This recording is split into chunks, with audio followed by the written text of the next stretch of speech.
करते हैं question number 15 की। 14 की बात नहीं करते हैं, 14 जो है वो 13 की तरह ही है, बिल्कुल सेम है। 13 में पूछा गया था कि 4 के मल्टीपल्स कौन होंगे जो कि 10 से 250 के बीच में होंगे, तो वैसे ही फाइंड करेंगे उसके मल्टीपल्स के बेस पर, जैसे मैंने 13 में 7 के मल्टीपल्स के बेस पर फाइंड किया था, तो सेम वैसा ही है। तो इसलिए उसको मैं ज़्यादा फोकस नहीं कर रहा हूँ, वो आपको सॉल्व करना है। एज अ होमवर्क नहीं आएगा वो, अगर वो भी तो आप इसी वीडियो के कमेंट बॉक्स में मैसेज कर सकते हैं, तो फिर हम आपको उसका वीडियो बना करके पोस्ट कर देंगे। बात करते हैं 15 नंबर की। 15 नंबर क्वेश्चन में 2 AP दिया हुआ है। कितना दिया है? 2 AP दिया हुआ है, यहाँ मैं आपको दिखा रहा हूँ। पहला AP 63, 65 डैश डैश डैश 67, दूसरा दिया है 3, 10, 17 डैश डैश डैश। क्वेश्चन ये है कि इन दोनों AP का वो कौन सा nth टर्म है जो इक्वल होगा, जिसकी वैल्यू क्या होगी? इक्वल आएगी। तो nth की वैल्यू बतानी है। किसकी वैल्यू बतानी है? nth की वैल्यू, nth टर्म, दोनों का nth टर्म क्या होगा? दोनों का nth टर्म सेम हो ना। तो nth टर्म का फार्मूला आपको मैं बता चुका हूँ।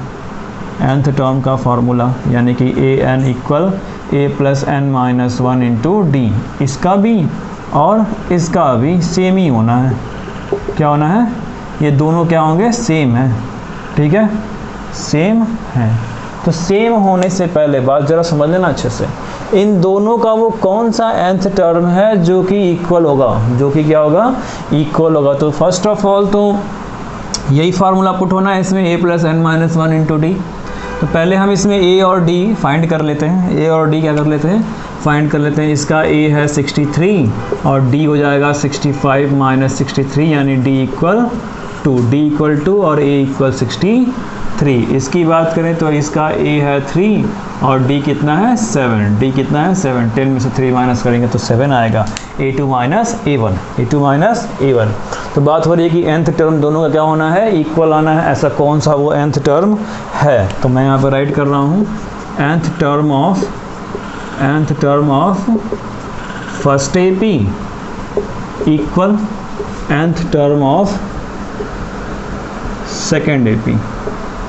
फर्स्ट AP का nth टर्म, सेकेंड AP के nth टर्म क्या है? इक्वल। जो क्वेश्चन में दिया है वही क्या है? क्लू है। वही क्या है? क्लू है। तो फर्स्ट AP का nth टर्म सेकेंड AP के nth टर्म के इक्वल है। फार्मूला सबके लिए सेम ही है, बस इस AP के लिए A की वैल्यू और D की वैल्यू अलग है, इस AP के लिए A की वैल्यू और D की वैल्यू क्या है? अलग है। तो मैं सेम ही लिख रहा हूँ, अलग अलग नहीं लिख रहा हूँ, बात आप समझ जाना। यहाँ पे सेकेंड AP दिया, यहाँ पे फर्स्ट AP दिया है, तो ये हो जाएगा a plus n minus 1 into D, और इनके लिए भी a plus n minus 1 into D है। ऐसा ही है। सेम बात समझ में आ रही ना? ये सेकेंड AP के लिए है, ये फर्स्ट AP के लिए। a इनका लगेगा, d इनका लगेगा, यहाँ पे a इनका लगेगा और d इनका लगेगा। वैल्यू पुट करते हैं। n की वैल्यू हमें नहीं मालूम है, n की वैल्यू क्या करनी है? पता करनी है। तो a की वैल्यू 63 प्लस n माइनस 1 और d की वैल्यू 2, और यहाँ a की वैल्यू 3 प्लस n माइनस 1 और d की वैल्यू 7, d की वैल्यू 7। आप इस इक्वेशन को सॉल्व करेंगे तो क्या आपको n की वैल्यू नहीं मिल जाएगी? n की वैल्यू क्या आपको यहाँ से नहीं मिल जानी है? n की जो वैल्यू मिलेगी वही वैल्यू क्या होगी? यहाँ पे आंसर होगा इसका, वही वैल्यू क्या होगा? इसका आंसर होगा। और इसको सॉल्व करने के बाद n की वैल्यू मिलेगी आपको। चलिए मैं थोड़ी सी हेल्प कर देता हूँ आपकी। n की वैल्यू मिलेगी 13। क्या मिलेगी? 13, यानी 13th टर्म पे इसका भी 13th टर्म और इसका भी 13th टर्म पे जो वैल्यू आएगी वो क्या होगी? इक्वल होगी। कैसे? थोड़ा और क्लियरिफाई कर दे रहा हूँ, थोड़ा सा और क्लियरिफाई करता हूँ। चूँकि इनके बीच का डिफरेंस ज़्यादा है, 7 है, तो ये और बढ़ता चला जाएगा।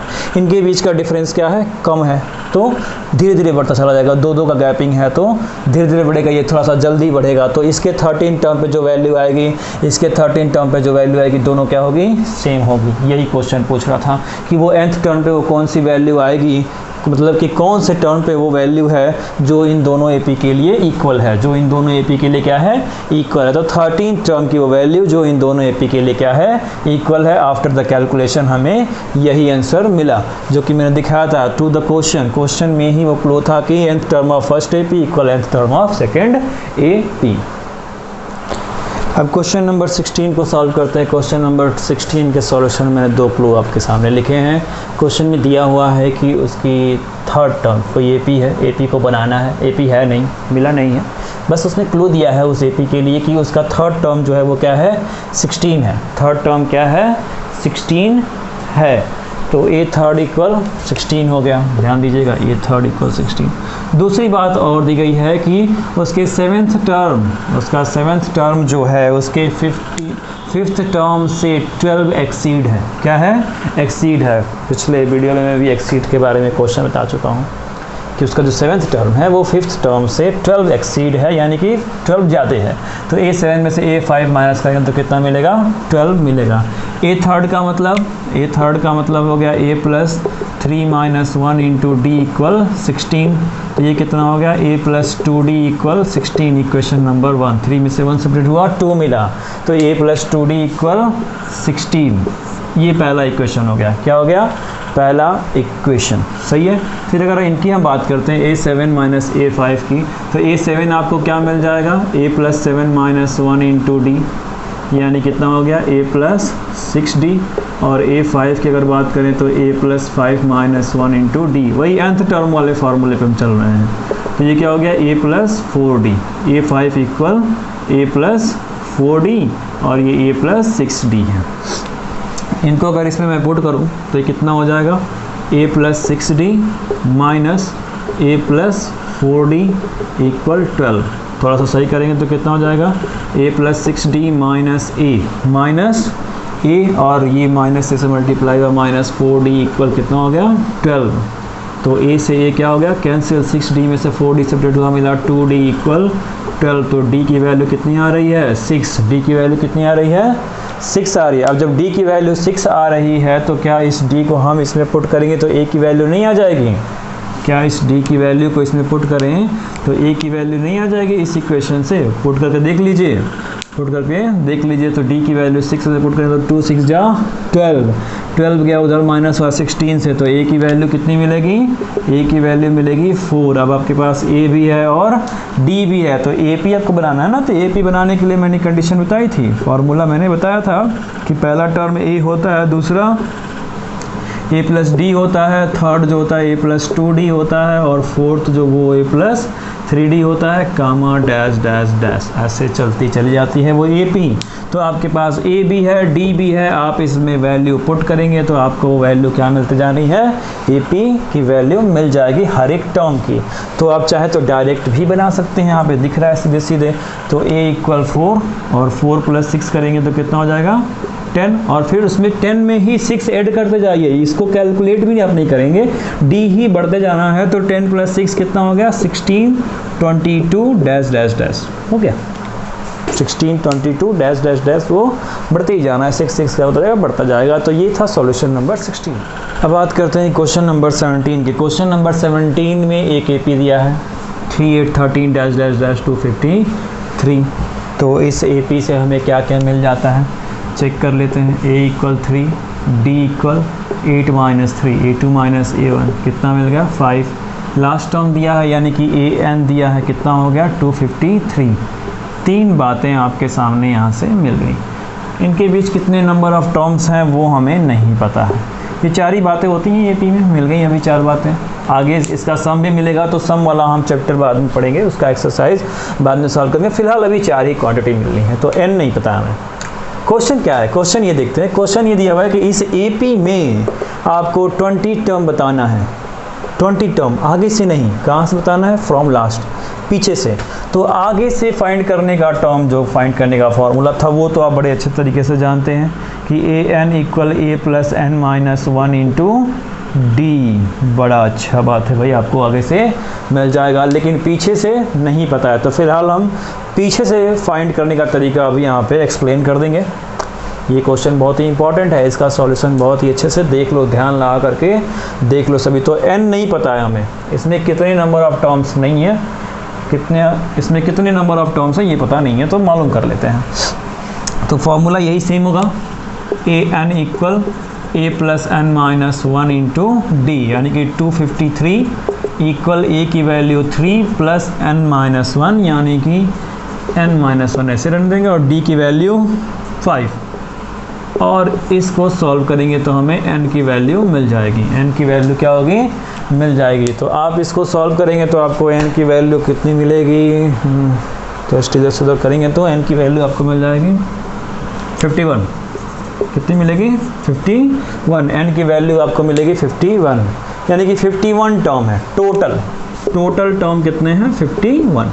तो 51 टर्म तो हमें फाइंड नहीं करना, यही 51 टर्म पे है, आखिरी जो होगा वो यही 51 टर्म है। हमें इस पीछे से 20 टर्म आना है, तो उसके लिए ध्यान दीजिएगा कि एक मेथड है, पीछे से फाइंड करने का एक मेथड है। हम इस 20 टर्म को m मानेंगे, क्या मानेंगे, m मानेंगे, और इसको n मानेंगे। तो पीछे से वो कौन सा टर्म होगा जो यहाँ पर आएगा, तो उसके लिए एक फार्मूला है n-m+1। तो यहाँ पे जितना टर्म होगा वही आगे से वो टर्म होगा। तो वो कौन सा टर्म हो गया, n-m+1। तो n है आपका 51 माइनस m की वैल्यू 20 है प्लस 1। तो m 51 से 20 माइनस 1 करेंगे तो कितना मिलेगा, 31। कितना मिल गया, प्लस 1 तो कितना हो गया, 32th टर्म। यानी आप इधर से आएंगे तो आपको मिलने वाला है कौन सा, 32th टर्म।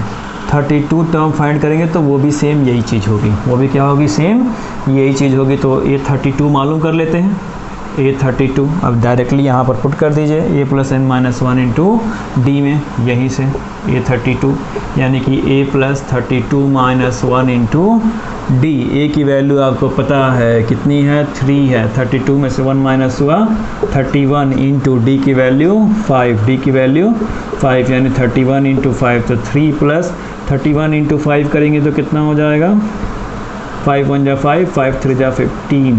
तो 155 प्लस 3 इक्वल कितना मिला, 158। वो वैल्यू कितनी है, 158 है। वो वैल्यू कितनी है, 158 है। यही आपका आंसर है, यही क्या है, आपका आंसर है। +31D होता, ये +31D तो डायरेक्टली वैल्यू पुट करेंगे तो भी आंसर आ जाना है। तो इस तरह से आपको मिलेगी पीछे से 20 टर्म, जितना भी टर्म पूछे वो आपको इसके अकॉर्डिंग मिल जाएगी। ये बात ना भूलना, कैसे मैंने ये फाइंड किया, n-m+1, इसको n दिखाया, इसको m दिखाया, जो पूछा जा रहा है फ्रॉम द लास्ट n-m+1। ये +1 क्यों, जिसको सब्ट्रैक्ट कर रहे हैं वो भी तो एक ही होगा, इधर से भी वही टर्म, इधर से भी वही टर्म, यानी इसको मैं 1 मान ले रहा हूँ। क्या मान ले रहा हूँ, 1। डायरेक्टली ऐसा नहीं है कि 51 में से 20 सब्ट्रैक्ट कर देंगे, अरे वो भी तो इधर से वही पढ़ने वाला है जो इधर से 1 पढ़ने वाला। तो ये दो टर्म नहीं है, एक ही टर्म को फाइंड करना है, इसलिए 1 ऐड करना ज़रूरी है। तो इस तरह से आपको मिलेगा 20 टर्म फ्रॉम द लास्ट। अब बात करते हैं क्वेश्चन नंबर 18 के सॉल्यूशन के। तो इसमें जो लैंग्वेज टाइप में दिया है उसको मैंने थोड़ा सा न्यूमेरिकली यहाँ पे राइट कर लिया है कि दिया हुआ है कि सम ऑफ 4th टर्म और 8th टर्म, यानी कि A4 और A8 का सम 24 है। और फिर दिया है कि 6th टर्म और 10th टर्म, 6th टर्म और 10th टर्म का सम कितना है, 44 है। कितना है, 44 है। तो क्वेश्चन ये पूछा जाए कि उसके फर्स्ट 3 टर्म्स बताइए। क्या बताइए, फर्स्ट 3 टर्म्स बताना है। फर्स्ट 3 टर्म्स मिल जाएगा। पहला क्या होता है, a होता है, दूसरा a+d होता है, और तीसरा क्या होता है, a+2d होता है। यही 3 टर्म्स होते हैं ना, a+d और a+2d मिल जाना है। यानी इसके लिए हमारे पास a और d का होना ज़रूरी है, बिल्कुल मिल जाएगा। तो आपको ये जो 2 कंडीशन दी गई हैं, दोनों से 2 इक्वेशन बनाने हैं और दोनों इक्वेशन को लीनियर पेयर ऑफ 2 वेरिएबल्स या लीनियर इक्वेशन ऑफ 2 वेरिएबल्स के अकॉर्डिंग सॉल्व कर देना है। लीनियर इक्वेशन ऑफ 2 वेरिएबल्स के अकॉर्डिंग सॉल्व कर देना है, तो आपको 2 वैल्यूज़ मिल जाएगी। तो a4 की वैल्यू कितनी हो जाती है, a+3d प्लस a8 की वैल्यू a+5d इक्वल 24। ये कैसे आ रहा है, ये आप जानते हैं, a+n-1 इंटू डी के अकॉर्डिंग बहुत अच्छे से जानते हैं। तो a कितना हो गया, 2a, 3 और 5 कितना हो गया, 8d इक्वल 24। 2 कॉमन लेंगे तो ये मिलेगा a+4d, और 2 इधर जाएगा तो डिवाइड करेगा तो मिलेगा 12। ये हो गया इक्वेशन नंबर 1, a+4d इक्वल 12। अब बात करें ज़रा इनकी, a16 या a6 यानी कि a+5d और a10 यानी कि a+9d इक्वल 44। तो a और a कितना हो गया, 2a हो गया, 5D और 9D कितना हो गया, 14D हो गया, इक्वल 44। 2 कॉमन लेंगे तो मिलेगा आपको a + 7D, और 2 उधर जाएगा तो डिवाइड करेगा तो कितना मिलेगा, 22। Equation number 2। अब इन दो इक्वेशंस को आप सॉल्व करेंगे तो आपको a और d की वैल्यू क्या होगी, मिल जाएगी। a और d की वैल्यू आपको मिल जाएगी। चलिए आपकी हेल्प कर देते हैं थोड़ा सा, और इसमें आपको d की वैल्यू मिलेगी 5 और a की वैल्यू मिलेगी -13। a की वैल्यू कितनी मिल जाएगी, -13। तो जब d की वैल्यू 5 मिल गई और a की वैल्यू -13 मिल गई, तो क्या आप यहाँ से a और a + d और a + 2d नहीं फाइंड कर सकते हैं? यही फर्स्ट 3 टर्म्स हैं, यही क्या हैं, फर्स्ट 3 टर्म्स हैं। मालूम कर सकते हैं ना? बहुत ही अच्छे तरीके से आप मालूम कर सकते हैं। सब कुछ तो बता दिया मैंने यहाँ पे, a + d a + 2d सब बता दिया। 2 कंडीशन दी गई थी, दोनों कंडीशन से 2 इक्वेशन बना दिया। दोनों इक्वेशंस को आप सॉल्व करेंगे तो आपको d और a की वैल्यू मिल जानी है। आप यहाँ पे पुट करेंगे तो आपको फर्स्ट 3 टर्म्स भी मिल जाए। यहाँ पे क्वेश्चन नंबर दिया हुआ है 19 मैंने क्वेश्चन यहाँ पर लिख दिया है। 19 क्वेश्चन है कि सुब्बाराव स्टार्टेड वर्क इन 1995। आपको अच्छे से दिखाई दे रहा होगा यहाँ पे कि सुब्बाराव ने काम करना शुरू किया। कब काम करना शुरू किया, 1995 में। सन याद रखिएगा, 1995 में काम करना शुरू किया, और उनकी एनुअल सैलरी थी ₹5000। उनकी एनुअल सैलरी क्या थी, 5000, यानी एक साल में वो 5000 रुपये कमाते थे। एक साल में 5000 रुपये कमाते थे। और यहाँ बात की जा रही है कि रिसीव्ड एन इंक्रीमेंट ऑफ ₹200, और 200 रुपये उनको इंक्रीमेंट मिलता था हर साल उनको 200 रुपये का इंक्रीमेंट मिलता था। तो in which year did his income reach ₹7000?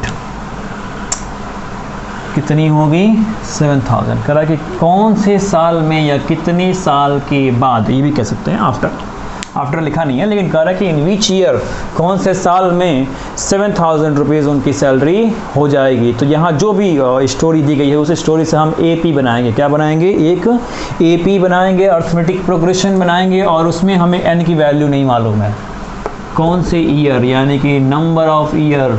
तो नंबर ऑफ ईयर अगर हमें जानना है तो उसको हम किससे दिखाएंगे, स्मॉल n से। स्मॉल n हमें पता करना होगा, और जितना स्मॉल n होगा उसमें से 1 सब्ट्रैक्ट करके हम इस 1995 में क्या कर देंगे, ऐड कर देंगे। तो जो सन आएगा उस सन में क्या होगी, इनकी सैलरी 7000 रुपीज़ होगी।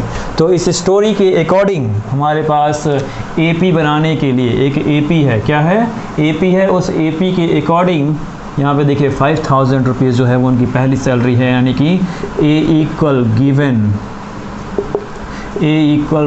₹5000। ये A हो गया। D कितना है, 200 रुपये हर साल बढ़ रहा है, तो D क्या हो गया इनका, 200 हो गया। और लास्ट सैलरी 7000 की बात हो रही है, यानी कि AN इक्वल 7000 रुपीज़। 7000 ये उनकी लास्ट सैलरी है। N क्या है, N आपको नहीं मालूम है, तो nth टर्म का फॉर्मूला क्या होता है, आपके पास एक फार्मूला है, यानी कि AN equal A + n - 1 into D। इसमें आप A, D और AN की वैल्यू अगर पुट करते हैं तो क्या आपको स्मॉल n की वैल्यू नहीं मिल जाएगी, स्मॉल n की वैल्यू बिल्कुल मिलेगी। और वो वैल्यू कितनी होगी, n की वैल्यू होगी 11। कितनी होगी, n की वैल्यू होगी 11। कैलकुलेट करेंगे 200, 5000 और 7000 को यहाँ पुट करके कैलकुलेट कैसे करेंगे बहुत अच्छे से आप जानते हैं। 7000 इक्वल A की value 5000 plus n - 1 into 200 put करेंगे तो आपको n की वैल्यू 11 मिल जानी है, यानी 11 साल। n क्या हो गया, 11। तो 11 हम इसमें नहीं ऐड करने वाले, 1995 में 11 नहीं ऐड करेंगे। क्या ऐड करेंगे, 10, क्योंकि ये ईयर में सैलरी बढ़ने वाली है ना, तो एक साल तो लगता ही है 200 बढ़ने में, इंक्रीमेंट होने में एक साल तो लगता ही है ना। तो n इक्वल 10 हम ऐड करेंगे 1995 में। तो 1995 में 10 आप ऐड कर देंगे तो कितना मिल जाएगा आपको, 2005। तो 2005 यही वो ईयर है जिसमें इनकी सैलरी कितनी हो जाएगी, 7000 रुपीज़ हो जानी है, 7000 रुपीज़ हो जानी है। आपका आंसर होगा 2005। ये वो सन है जिसमें इनकी सैलरी 7000 रुपीज़ हो जानी है। 11 नहीं ऐड कर रहे हैं, क्यों नहीं ऐड कर रहे हैं? क्योंकि एक साल तो बढ़ेगी ना, 1995 से 1996 में जाएंगे तब जाके ना एक 200 रुपीज़ इनका बढ़ेगा। 1995 में तो 5000 ही है, तो ऐसा थोड़ी कि आप एक साल बढ़ा दोगे डायरेक्टली, एक साल कम करना पड़ेगा जितना यहाँ एन की वैल्यू आई है उसमें। तो इस तरह से 2005 में उनकी सैलरी यानी कि सुब्बा राव की सैलरी कितनी हो जाएगी, 7000 रुपीज़। हेलो, अब बात करते हैं क्वेश्चन नंबर 20 की। क्वेश्चन नंबर 20 यहाँ मैंने कुछ लिखा नहीं है, सॉल्यूशन लिखा है, एक्सप्लेन कर रहा हूँ मैं क्वेश्चन 20। इसमें एक कैरेक्टर दिया रामकली। रामकली सेविंग कर रही हैं यानी कि पैसा बचा रही हैं एवरी वीक। किसमें? इन वीक में, हर एक वीक में वो क्या कर रही हैं, पैसा बचा रही हैं। स्टॉप करो।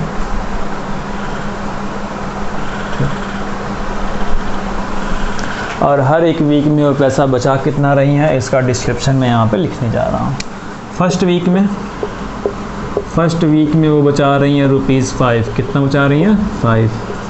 सेकेंड वीक में, अब ध्यान देना यहाँ से कहानी बदल रही है। सेकेंड वीक में वो 1.75 रुपीज़ बचा रही हैं, यानी इसमें ऐड होगा, सेविंग है तो ऐड होगा ना पिछले वाली मनी में। तो कितना हो गया? ₹6.75। फिर थर्ड वीक में भी वो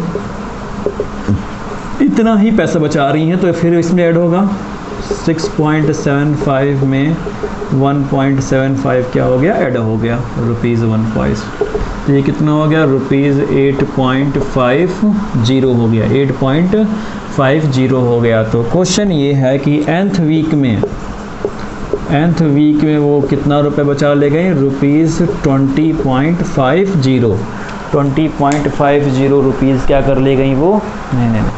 तो nth वीक में वो ₹20.75 बचा ले गई, यानी ₹20.75 तक बचा ले गई। तो क्वेश्चन ये है कि वो nth वीक कितने वीक में इतना रुपीज़ बचा लेंगे, कितने वीक में, नंबर ऑफ वीक्स। तो ध्यान देना, पिछले क्वेश्चन में मैंने ईयर्स के बारे में बताया था। किसके बारे में बताया था? ईयर्स के बारे में बताया था, यानी कितने साल में उनकी सैलरी 7000 होनी थी।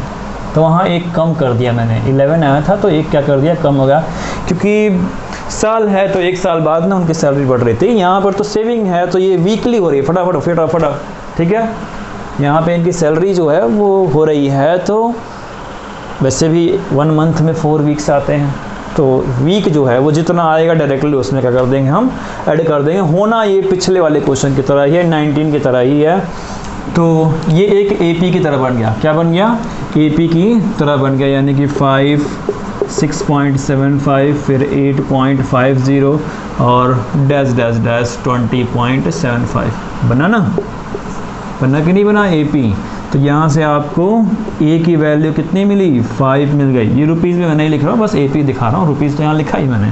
A = 5 और D = सब्ट्रैक्ट करेंगे तो मिलेगा 1.75 और AN यानी कि आखिरी वैल्यू 20.75। तो nth टर्म वाले फार्मूले में अगर मैं इसे पुट करूँ, AN = A + n-1 × D, तो आपको 3 पॉइंट्स तो दिए ही गए हैं, A, D और AN, जिसे आप इसमें पुट करेंगे AN = A + n-1 × D में, तो आपको यहाँ से n की वैल्यू मिल जाएगी। कितनी वैल्यू मिलेगी? n की वैल्यू मिलेगी, और वो n की वैल्यू कितनी होगी? n = 10, यानी कि 10 वीक्स में उनकी जो सेविंग होगी वो हो जाएगी ₹20.75 में। यही आपका आंसर होगा, यही क्या होगा? आपका आंसर होगा। वैल्यू पुट करना आप बहुत अच्छे से जानते हैं। इसमें AN 20.75, A जो है वो 5 है, D जो है 1.75 है। कैलकुलेट करेंगे तो आपको n की वैल्यू 10 मिलेगी, यानी कि 10 वीक्स यानी कि 10 सप्ताह में रामकली जी अपना सेविंग जो है वो 20.75 रुपीज़ कर लेंगे, 20.75 रुपीज़ कर लेंगे। हंसने की कोई बात नहीं है, क्वेश्चन है, कम सेविंग हो रही है, ज़्यादा सेविंग हो रही है, उससे हमें क्या मतलब? क्वेश्चन है तो क्वेश्चन है, और उसमें जो कॉन्सेप्ट दिया है उसी कॉन्सेप्ट के अकॉर्डिंग हमें राइटिंग करनी है स्टोरी, और जो फार्मूला हमको यूज़ करना है वो मैंने आपके सामने यहाँ पे राइट कर ही दिया कि AN = A + n-1 × D, और इसके अकॉर्डिंग हमें मिला n = 10 वीक्स यानी 10 सप्ताह। आंसर क्या हो गया 10 वीक्स, यही आपका आंसर है। और ये था आखिरी क्वेश्चन एक्सरसाइज 5.2 का। आई होप कि ये सारे क्वेश्चन के जो हिंट्स और सॉल्यूशन है वो आपको आपके एक्सरसाइज के क्वेश्चन को सॉल्व करने में बहुत ही हेल्पफुल होंगे, बहुत ज़्यादा हेल्पफुल हो। पॉज करके नोट डाउन कर लीजिए सारे क्वेश्चन के हिंट्स और सॉल्यूशन।